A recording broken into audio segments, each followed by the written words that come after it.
गुज़श्ता हफ्ते में किसान मददगार हेल्पलाइन पर मौसूल होने वाले 5 अहम सवालात। आबपाश इलाकों में कमजोर जमीन में गंदम की काश्त के लिए खादों की सिफारिशात क्या हैं? कमजोर जमीन में गंदम की काश्त के लिए नाइट्रोजन 64 किलोग्राम, फास्फोरस 40 किलोग्राम जबकि पोटाश 25 किलोग्राम फी एकड़ इस्तेमाल होती है। खादों की फी एकड़ मिकदार पूरी करने के लिए 2 बोरी DAP, 2 बोरी यूरिया और 1 बोरी SOP या MOP इस्तेमाल करें। आलू की फसल में खादों की सिफारिशात क्या है? आलू की काश्त के लिए ग़िज़ाई अज्जा में नाइट्रोजन 100 किलोग्राम, फास्फोरस 50 किलोग्राम और पोटाश 50 किलोग्राम ज़रूरी होती है, जबकि फी एकड़ खादों की मिकदार में बुवाई के वक्त 1.25 बोरी DAP, 2 बोरी SOP और 1.5 बोरी यूरिया इस्तेमाल करें।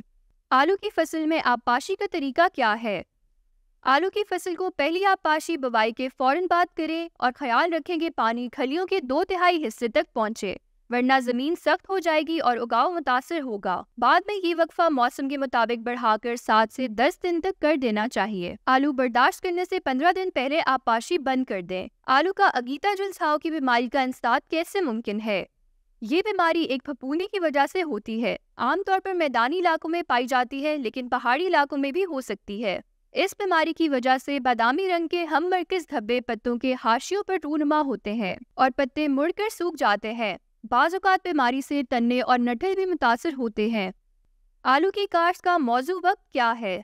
ये फसल अक्टूबर में काश्त की जाती है। ज़्यादा अगीती काश्ता फसल में दर्जा हरारत ज़्यादा होने की वजह से उगाव में कमी आ जाती है और बाज़ औक़ात ज़ेरे ज़मीन आलू गल जाते हैं, इसलिए बुवाई 20 से 25 डिग्री सेंटीग्रेड दर्जा हरारत होने पर करें। इस फसल की पैदाश फरवरी में होती है, जबकि बीज वाली फसल को आखिर अक्टूबर में काश्त करें।